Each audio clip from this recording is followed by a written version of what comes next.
Josh. People think kids scream missing. Doors slam. Sirens wail. Chaos. But Leo disappeared in silence. No broken glass. No goodbye. Just a notebook on grass. And a drawing I remember. It's him. Standing outside alone. Behind him, a tall figure. No face, no hands. Black ink dripping like blood. The worst part is this. He drew it before vanishing. It was a Sunday morning. Cloudy still, backyard was quiet.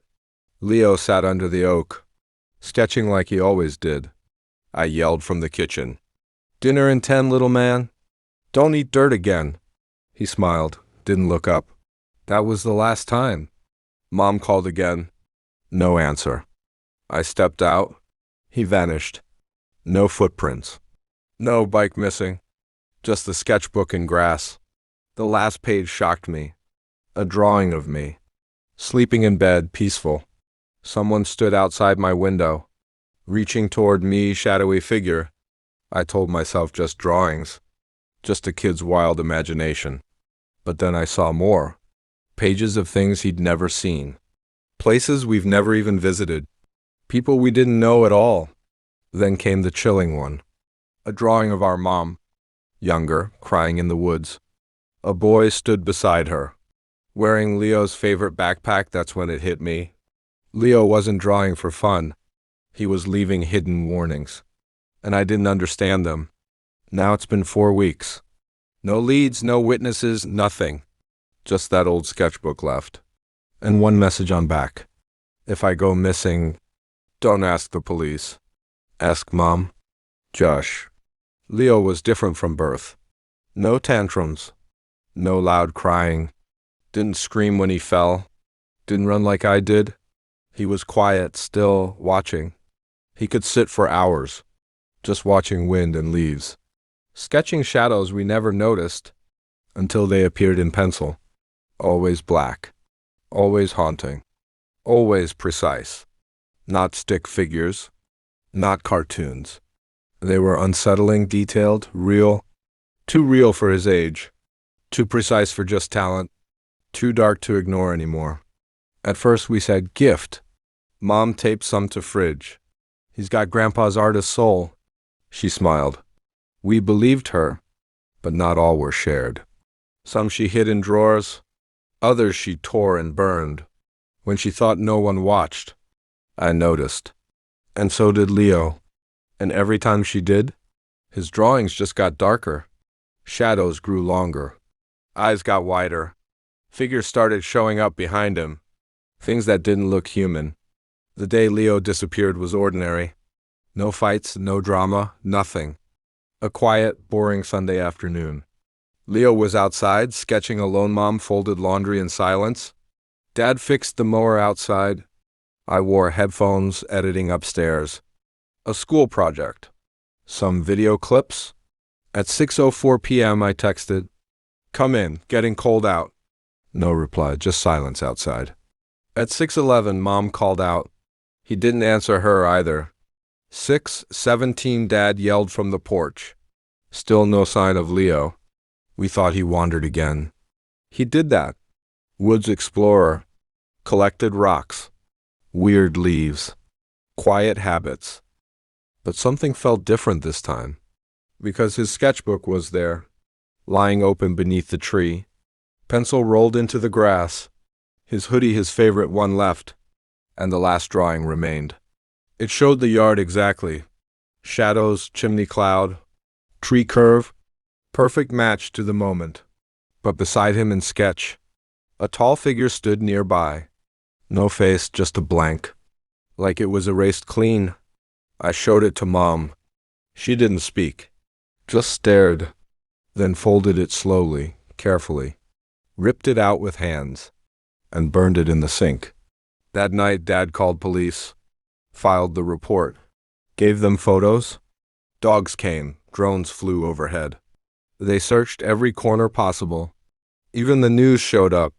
The boy artist who vanished. But they found absolutely nothing. No struggle. No broken branches. No footprints. No ransom note. No Leo, just gone. 1 week later, reporters came again. While they were all distracted, I sneaked into Leo's room. Mom had said, "Don't touch anything." But I had to know. I needed to see more. What else had he drawn? I found them hidden beneath mattress. Inside a comic book's pages, drawings, dozens, maybe even hundreds, each one stranger than last. A staircase spiraled into blackness. A figure waited at bottom. Another showed our school hallway, completely empty except one locker. Leo's locker. Red words scratched in. "Don't open." And then I saw it. A drawing that chilled everything. It was my room, exact. Messy desk. Bed unmade, posters. But someone stood at footboard, watching me with wide eyes. The eyes weren't fully drawn, but they stared right through me. And one hand reached forward, straight for my sleeping throat.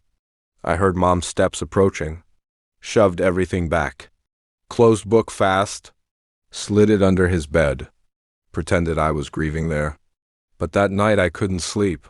I just watched the window, listened to the shifting dark, waiting for something to move. When I finally fell asleep, I saw the same nightmare. A staircase, a dim room, and a voice calling me, my name but not with love. It felt like something waited. For me this time. Josh.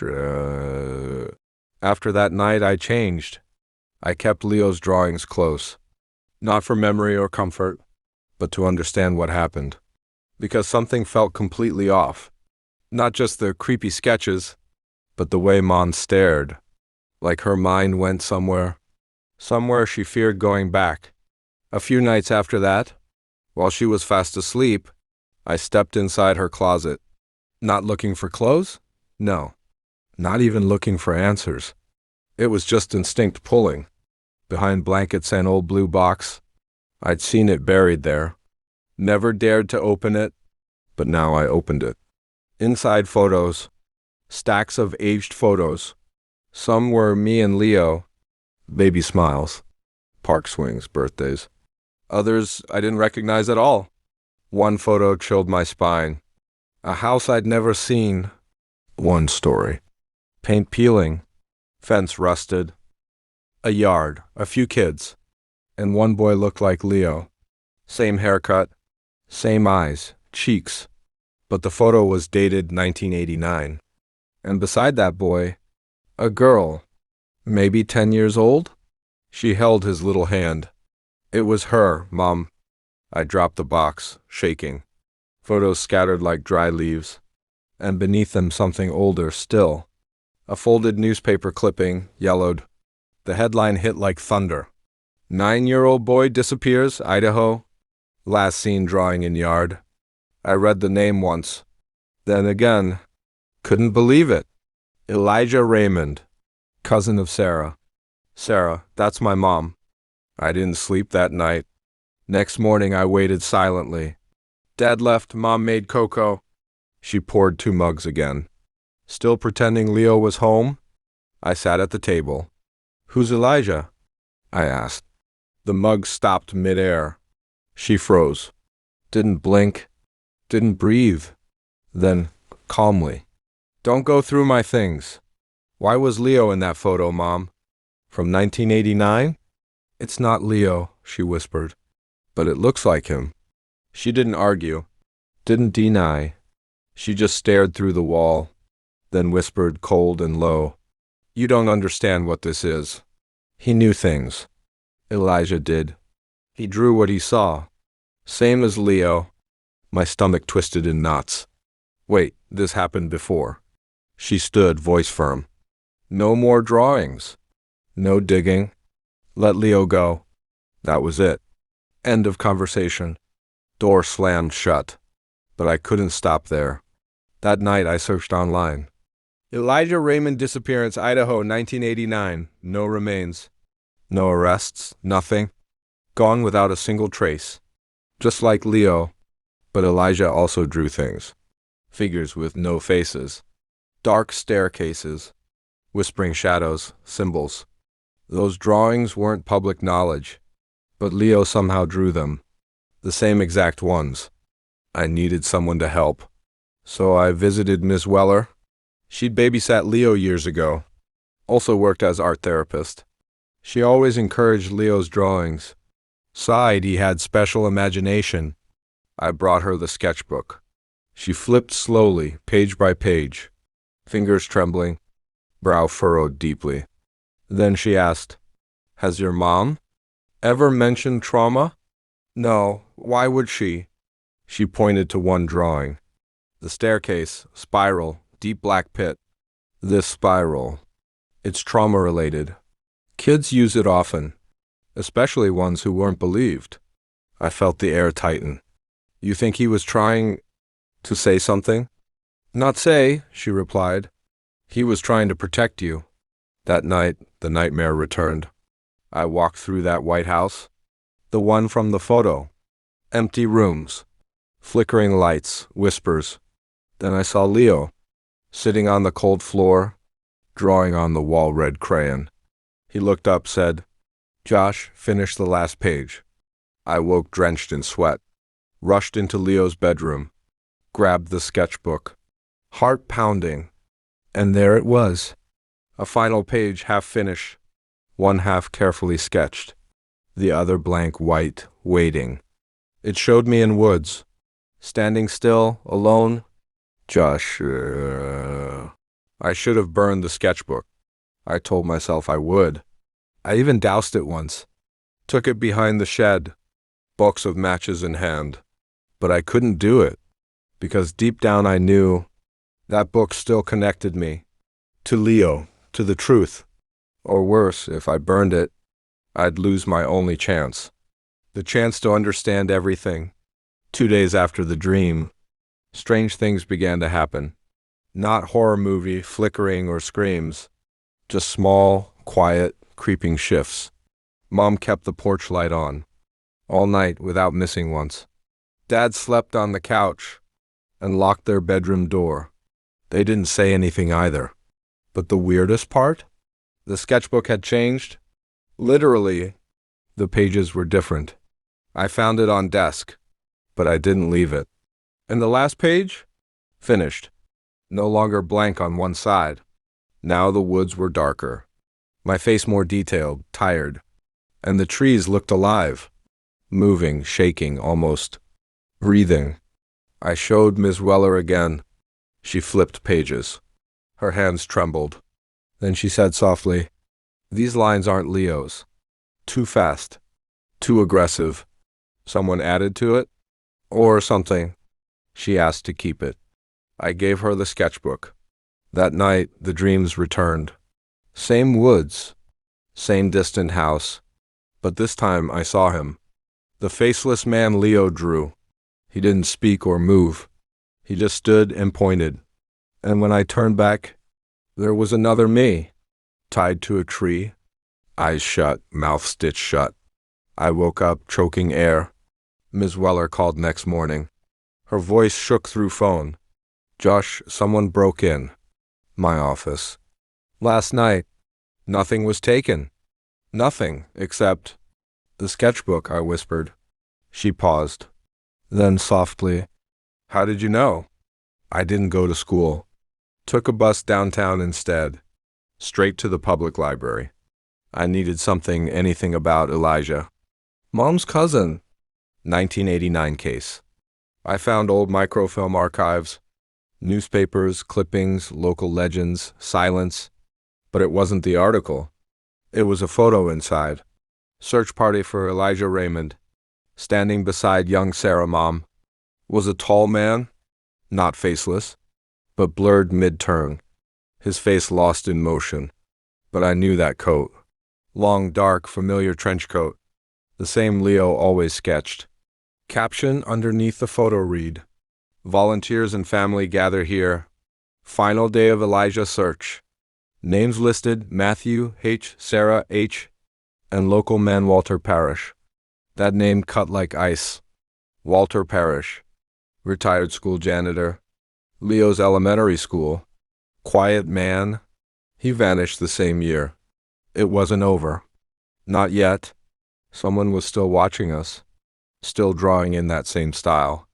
And somehow it was connected to Leo, to Elijah, to Mom, to all of us. Even the parts she buried. Just if you've ever lost someone, without answers, without closure, silence, you know how heavy it is. That silence swallows entire houses. It swallowed every corner of ours. Everyone else moved on quickly. Back to work, back to dinner. Offered hugs, casseroles, nice words. But I couldn't move forward. Because Leo left something behind. Not just memories or questions, but proof.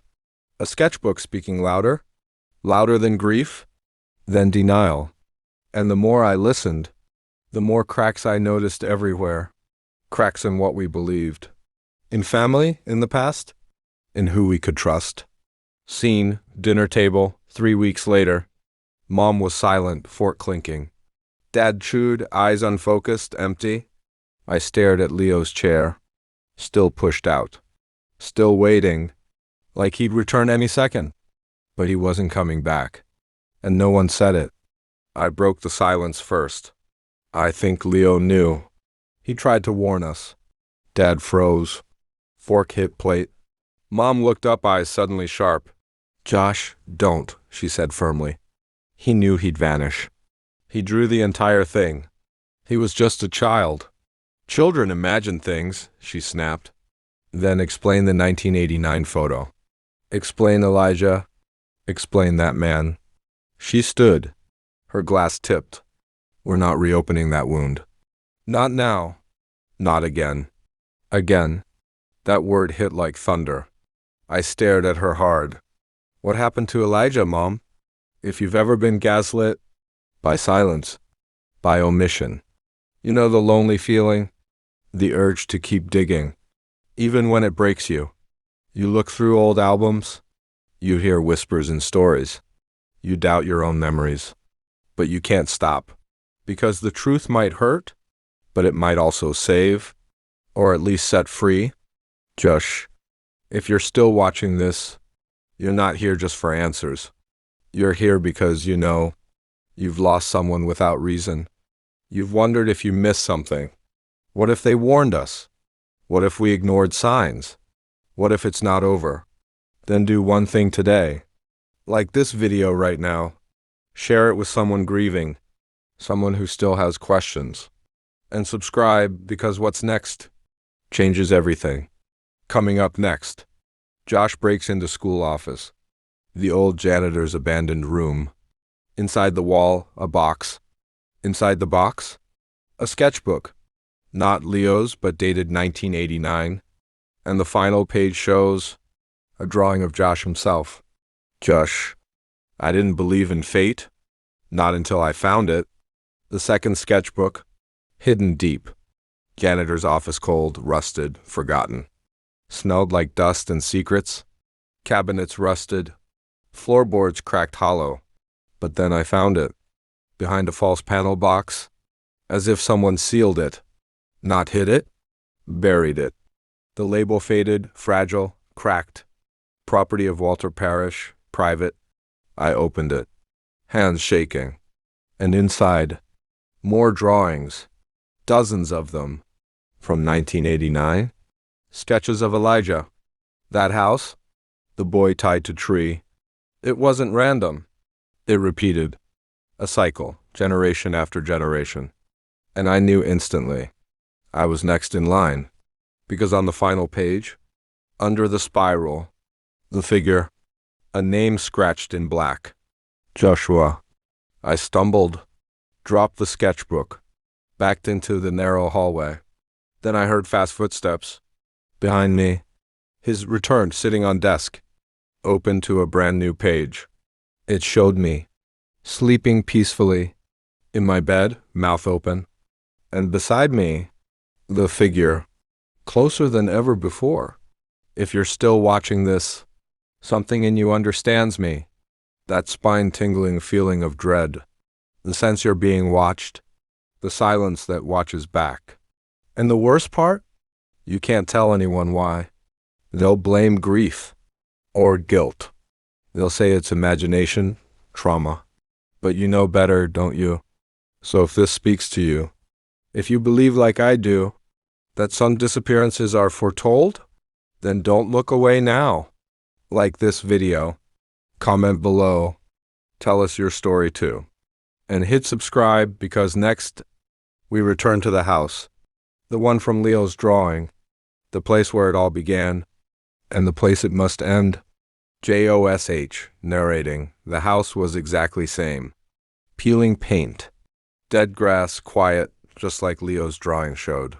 Just like the photo, 1989, I stood at the fence. My hands were shaking hard. Not from fear, from recognition. Like I'd been here before. Like I'd dreamed this place nightly. No one had lived here. Boarded windows. Mail piled up, but something about it breathed. Not alive, but not empty either. I stepped onto the porch. Each wooden plank groaned beneath me. The door wasn't locked, it opened. The smell hit me instantly. Mildew, dust, something else. Sour. Inside, everything was frozen still. A broken clock, family photos. A stuffed animal near fireplace. And in the middle floor, another. Sketchbook, older, torn. I reached for it slowly. Hands trembling like cold rain. Opened it with held breath. Inside, Leo's drawings. But older.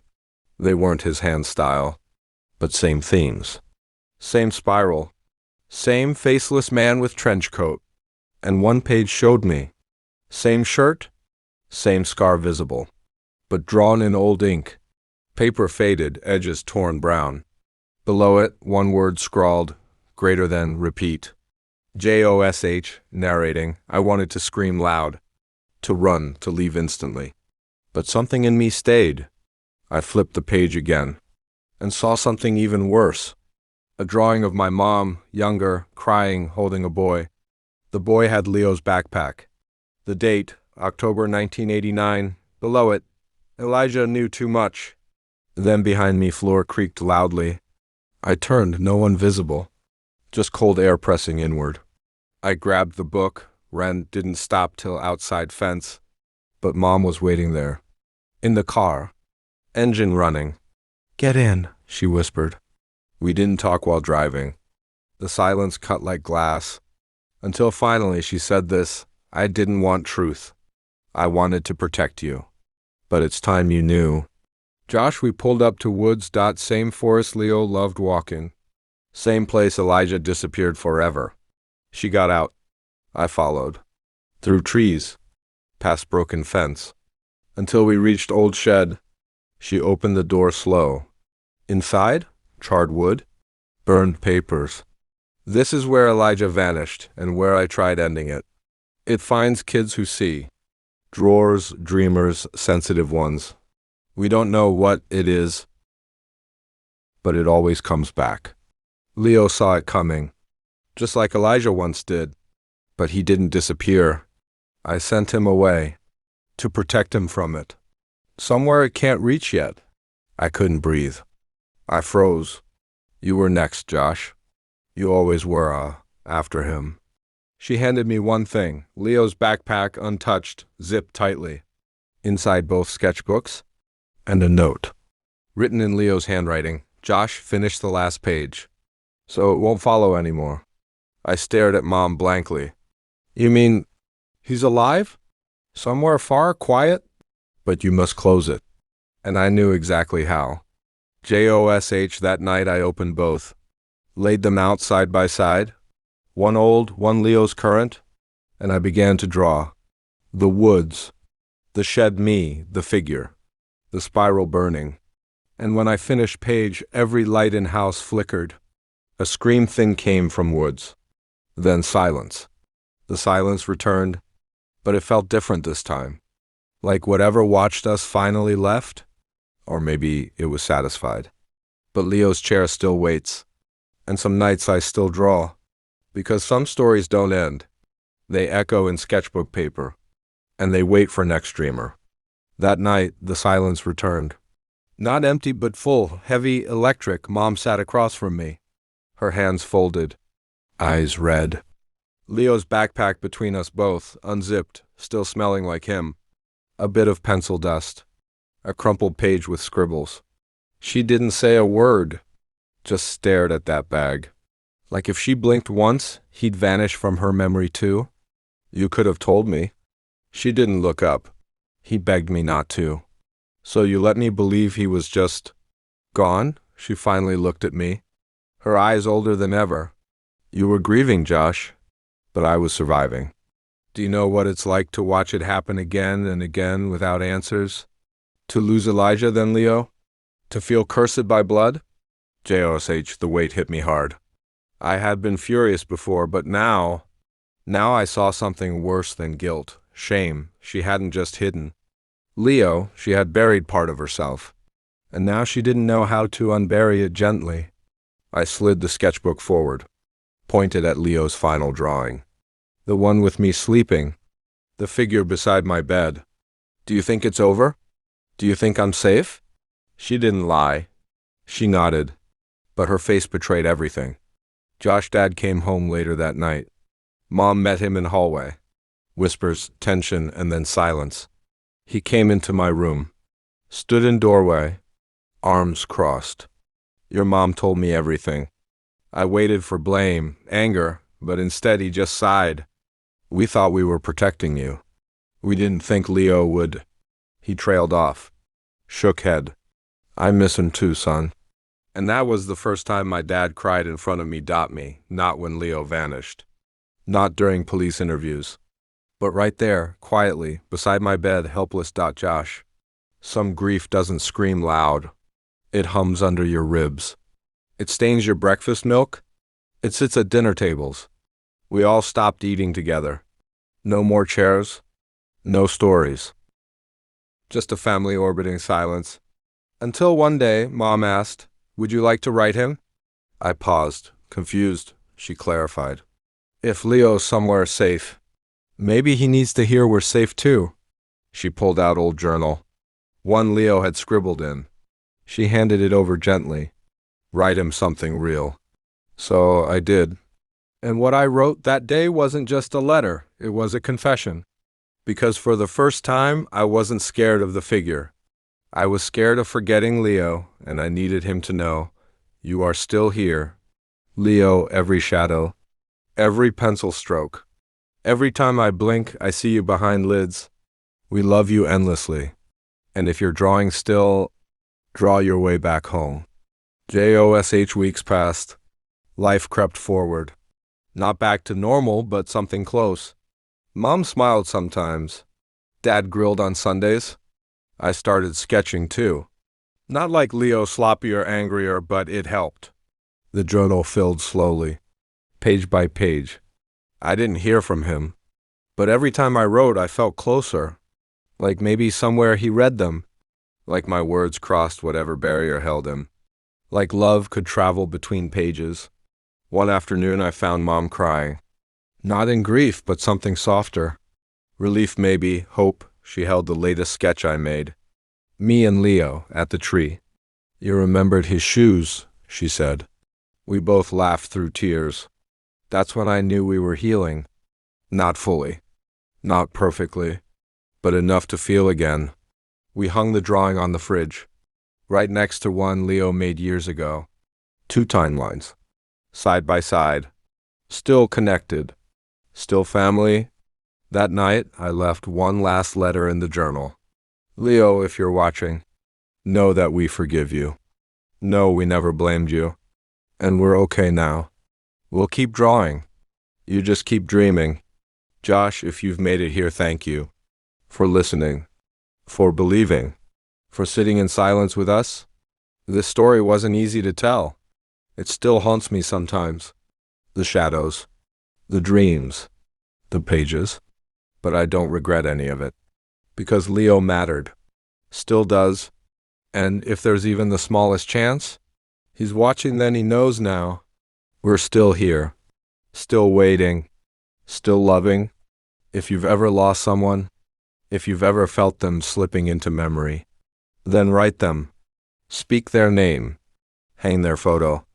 Draw their face. Make sure they don't fade. Because love is stronger than silence.